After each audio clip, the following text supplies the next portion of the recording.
امین والصلاة والسلام علی سید الانبیاء والمرسلین محمد وآلہ واصحابہ ومن تبعہم بإحسان الی یوم الدین، اما بعد۔ سورۃ بنی اسرائیل آیت نمبر 41۔ وَلَقَدْ صَرَّفْنَا فِي هَذَا الْقُرْآنِ لِيَذَّكَّرُوا وَمَا يَزِيدُهُمْ إِلَّا نُفُورًا قُل لَّوْ كَانَ مَعَهُ آلِهَةٌ كما يقولون إذا لابتغوا إلى ذي العرش سبيلا سبحانه وتعالى عما يقولون علوا كبيرا۔ وَلَقَدْ اور البتہ تحقیق، صرفنا تصریف کا معنی ہوتا ہے پھیرنا، اسی لیے بینک کو صرافہ بولتے ہیں، ٹھیک ہے، اور پیسوں کو بھی صرف بولتے ہیں، ٹھیک ہے، کہ یہ چیزیں گھومتی رہتی ہیں، آج میرے پاس، کل آپ کے پاس، پرسوں دوسرے کے پاس، تیسرے کے پاس۔ تو صرفنا کا مطلب کہ ہم قرآن مجید میں بات کو گھما گھما کے پیش کرتے ہیں۔ وَلَقَدْ صَرَّفْنَا اور البتہ تحقیق ہم پھیر پھیر کر، گھما گھما کر بیان کرتے ہیں، فی ھذا القرآن اس قرآن میں، لیذکروا لی تاکہ، یذکروا لوگ اس کو سمجھیں، اس سے نصیحت حاصل کریں۔ وما یزیدہم اور نہیں وہ بڑھتے، الا نفورا مگر نفرت میں۔ قل کہیے، لو کانا، لو اگر، کاشبی ترجمہ اس کا ٹھیک ہے لیکن یہاں پر نہیں، کاشبی ترجمہ ہوتا ہے اور اگر بھی ہوتا ہے۔ لو کانا اگر ہوتا، معہ اس اللہ کے ساتھ، آلہۃ کوئی معبود، کما جس طرح، جیسے، یقولون یہ کہتے ہیں، اذن تب، لابتغوا وہ تلاش کرتا، لا البتہ، ابتغوا وہ تلاش کرتا، الی ذی العرش عرش والے کی طرف، سبیلا کوئی راستہ۔ سبحانہ وہ پاک ہے، وتعالی اور بہت بلند ہے، عما اس سے جو، اما اصل میں کیا ہے، عن ما کو کٹھا جوڑ کے لکھا تو اما، اس سے جو، یقولون یہ کہتے ہیں، علوا کبیرا بہت بلند، بہت برتر۔ دوبارہ، وَلَقَدْ صَرَّفْنَا فِي هَذَا الْقُرْآنِ لِيَذَّكَّرُوا اور البتہ تحقیق ہم بات کو گھما گھما کر قرآن مجید میں بیان کرتے ہیں، یعنی اس کے دلائل جو ہے مختلف انداز سے دیتے ہیں، بات کو مختلف انداز سے پیش کرتے ہیں، کبھی مثالوں کے ذریعے، کبھی عبرتوں کے ساتھ، کبھی ایسے مضامین بیان کرتے ہیں کہ جو آپ خود جن کو سمجھتے ہیں، یعنی مختلف قسم کی دلیلیں ہم پیش کرتے ہیں، ایک ہی موضوع کو، ایک ہی بات کو مختلف انداز سے پیش کرتے ہیں۔ اس لیے کہ دنیا میں جتنے انسان ہیں، ہر بندے کا ذہن الگ ہے۔ بعض لوگ واقعات سے زیادہ اثر لیتے ہیں، بعض لوگ ٹو دی پوائنٹ بات پسند کرتے ہیں، بعض لوگ سخت لب و لہجے کو پسند کرتے ہیں، بعض لوگ نرم لب و لہجے کو پسند کرتے ہیں، بعض حکمت کی بات کو بڑا لائک کرتے ہیں۔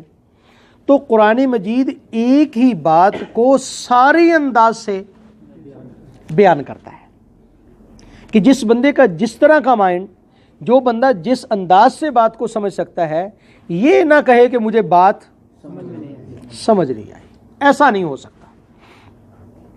یہی بات ہم ان لوگوں کو پیش کرتے ہیں جو یہ کہتے ہیں کہ جی مولویوں نے او نہیں جی کیا کرے جی، ترجمے بھی تو اپنے اپنے کر رکھے ہیں۔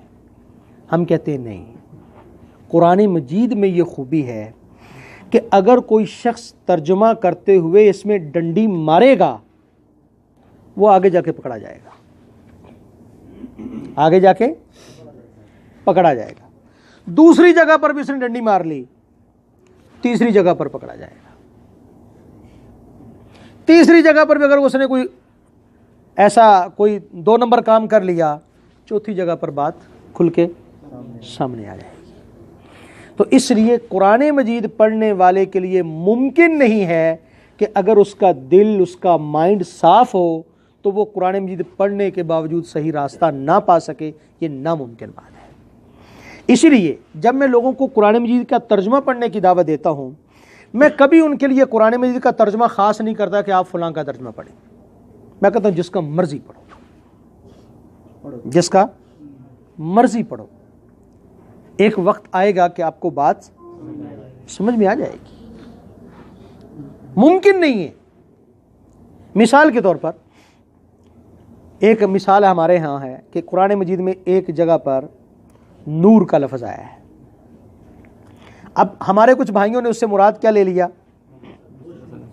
محمد صلی اللہ علیہ وسلم، حالانکہ نہ وہ آیت محمد صلی اللہ علیہ وسلم کے بارے میں ہے، وہ حضرت عیسیٰ علیہ السلام کا تذکرہ ہے وہاں پر، اور نہ ہی کسی نبی کو نور کہا گیا ہے۔ قرآن مجید میں نور 2 چیزوں کو کہا گیا ہے، ایک اللہ کو نور کہا گیا ہے، اللہ نور السماوات والارض، اور دوسرا ہدایت کو نور کہا گیا ہے۔ تو اب اگر ایک شخص وہاں پر یہ دھوکہ دے بھی دیتا ہے جی اس سے مراد نبی صلی اللہ علیہ وسلم ہے، تو اسی آیت میں آگے چل کے پھر نور کا تذکرہ آتا ہے کہ جی ہم نے تورات نازل کی اس میں نور ہے، ہم نے انجیل نازل کی اس میں نور ہے۔ تو بات قرآن مجید کھول دیتا ہے۔ ہاں اگر کوئی شخص نہ ماننے پر آ جائے، اس نے پہلے سے ایک ذہن بنا رکھا ہو، تو پھر یہ ایک الگ بات ہے۔ تو اللہ رب العزت فرماتے ہیں وَلَقَدْ صَرَّفْنَا فِي هَذَا الْقُرْآنِ لِيَذَّكَّرُوا، اور البتہ تحقیق ہم نے قرآن مجید میں آیات کو، احکام کو، بات کو پھیر پھیر کر مختلف انداز سے بیان کیا تاکہ لوگ نصیحت حاصل کریں۔ لیکن لوگوں کی حالت کیا ہے؟ کیونکہ لوگ خالی ذہن نہیں ہیں، انہوں نے ذہن اپنا پہلے سے بنا رکھا ہے کہ اس کی بات ہم نے ماننی نہیں ہے، باپ دادا کے طریقے کو ہم نے چھوڑنا نہیں ہے، تو اس لیے لوگوں کے ساتھ پھر کیا ہو رہا ہے؟ وَمَا يَزِيدُهُمْ إِلَّا نُفُورًا، اس سے لوگوں کی نفرت میں اضافہ ہو رہا ہے۔ اس کی اب مثال یوں لے لیں، دودھ ہے، آپ اس میں پانی ڈالتے جائیں، کیا بڑھ جائے گا؟ دودھ بڑھ جائے گا۔ پانی ڈالیں گے کیا ہو جائے گا؟ دودھ بڑھ جائے گا۔ پانی ہے دوسری بالٹی میں، اس میں آپ پانی ڈالیں، پانی بڑھ جائے گا۔ ایک میں شربت ہے، اس میں آپ پانی ڈالیں، جس کے اندر جو کچھ ہے قرآن اسی کو بڑھا دیتا ہے۔ جو بندہ جو چاہتا ہے قرآن اسی میں اضافہ کر دیتا ہے۔ علامہ اقبال کے اشعار ہیں، صوفی لوگ پڑھتے ہیں وہ اپنا مطلب نکال لیتے ہیں، انقلابی لیڈر پڑھتے ہیں وہ اس سے فائدہ اٹھا لیتے ہیں، ایک حکمت تلاش کرنے والا آدمی وہ پڑھتا ہے تو اس سے اپنا مطلب لے لیتا ہے۔ تو قرآن مجید یہ انسان پر ڈیپینڈ کرتا ہے، یہ ہدایت کی کتاب ہے، اب باقی انسان پر ہے کہ وہ اس سے ہدایت لے یا اسی کے ذریعے وہ گمراہی خرید لے۔ اس کے بعد اللہ تعالیٰ نے ایک بڑی سمپل مثال دی کہ اگر تمہیں نئی بات سمجھ آ رہی نا تو اس سے ضرور سمجھ آ جائے گی۔ قل، آپ ان سے کہیے، لو کان معہ آلہۃ کما یقولون، اگر اللہ کے علاوہ کوئی اور معبود بھی ہوتا، جس طرح یہ کہہ رہے ہیں جی یہ بھی ہے، یہ بھی ہے، یہ بھی ہے، اگر کوئی اور معبود ہوتا، اذن تب لبتغوا الی ذی العرش سبیلا، تو وہ ضرور اللہ تک پہنچنے کی کوشش کرتا۔ اب مثال کے طور پر ایک پہلوان ہے، وہ کھاڑے میں آتا ہے، وہ کہتا ہے ہاں بھی کوئی ہے میرا مقابلہ کرنے والا۔ اب جو پہلوان اس کا سمجھتا ہے کہ جی میں اس کا مقابلہ کر سکتا ہوں، وہ میدان میں آ جاتا ہے، ہاں بھی میں ہوں، ٹھیک ہے۔ اگر ایک پہلوان آتا ہے جی میرا کوئی مقابلہ کرنے والا ہے اور کوئی نہیں بولتا، تو آپ کیا کہتے ہیں؟ یہ جیت گیا۔ کیوں جیت گیا؟ تو بھائی جب اللہ بار بار کہہ رہا ہے یہ زمین میں نے بنائی ہے، یہ آسمان میں نے بنایا ہے، یہ کائنات میں نے بنائی ہے، یہ مخلوقات میری ہے، میں عرش میرا ہے، حکومت میری ہے، نظام میرے ہاتھ میں ہے، تو کوئی ہو دوسرا تو کہے نا، آئے نا مقابلے میں۔ کیا خیال ہے؟ اور آج تک کسی نے یہ دعویٰ نہیں کیا کہ یہ کائنات ہم نے بنائی ہے۔ اسی لیے علماء نے لکھا کہ توحید ربوبیت میں کبھی بھی اختلاف نہیں رہا۔ اختلاف کس میں رہا؟ الوہیت میں۔ یہ کہتے ہیں جی رب تو وہی ہے، لیکن یہ بھی جو ہے نا ذرا ٹھیک ہے، اس تک پہنچاتے ہیں، اس لیے ان کی بھی پوجا کر لینی چاہیے، ان کو بھی خوش رکھنا چاہیے، یہ اس تک پہنچاتے ہیں۔ کبھی آج تک کسی نے نہیں کہا کہ یہ کائنات میں نے بنائی ہے۔ تو یہی بات اللہ تعالیٰ نے سورۃ اخلاص میں فرمائی، کیونکہ وہ بھی سمپل ہے توحید کے حوالے سے۔ کیا فرمایا؟ اللہ احد، آگے اللہ الصمد، وہ سب سے زیادہ طاقتور ہے۔ اگر کوئی دوسرا طاقتور ہوتا تو اب دو ہی صورتیں ہیں، دوسرا اگر کوئی خدا ہو، یا وہ اللہ سے طاقتور ہوگا یا اللہ کے برابر ہوگا۔ طاقتور ہو اگر تو وہ اس سے کائنات کو چھین نہ لے۔ کیا خیال ہے؟ اگر برابر ہو تو چلو بھی چھین نہیں سکتا تو ایسی کائنات کو دوسری بنا کے دکھا دے، بھئی ٹھیک ہے یہ تم نے بنائی ہے، یہ میں نے بنا لی، ٹھیک ہے۔ تو اس کا مطلب برابر بھی نہیں ہے۔ تو اس میں فرمایا کہ اگر کوئی دوسرا ہوتا تو وہ اوپر تک پہنچ نہیں، جب اللہ بار بار جو کہہ رہا ہے کہ کائنات میری ہے تو وہ اوپر پہنچ کے اللہ سے ٹکر لیتا نا، ہے؟ تو آج تک کسی نے ٹکر نہیں لی۔ تو یہی ایک دلیل کافی ہے کہ واقعی اللہ ہے اور وہ اکیلا ہے۔ اس لیے فرمایا کہ اس دلیل کے بعد یہ سمجھ لو سبحانہ، وہ پاک ہے، نہ اس جیسا کوئی، نہ اس سے اعلیٰ کوئی، نہ اس سے ادنا کوئی ہے ہی نہیں، وہ ہر طرح کے شریک سے پاک ہے۔ وتعالی، سب سے بلند ہے، عما یقولون، اس سے جو یہ کہہ رہے ہیں، علوا کبیرا، بہت بہت اونچا، بہت بڑا، بہت بلند، کہ آج تک وہاں تک کوئی پہنچ بھی نہیں سکا۔ کائنات اتنی بڑی بنانی تو بڑی دور کی بات ہے، ابھی تک۔ اب مثال یہ کمپیوٹر ہے، موبائل ہے، میں تب دعویٰ کر سکتا ہوں کہ میں بھی موبائل بنا سکتا ہوں اگر کم سے کم میرے پاس اتنا علم ہو کہ میں اس موبائل کو سمجھ لوں۔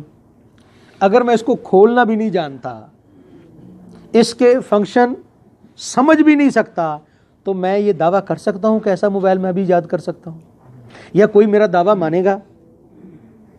تو آج تک کوئی عرش تک ہی نہیں پہنچا تو اتنا بڑا دعویٰ کیسے کرے؟ چلیں۔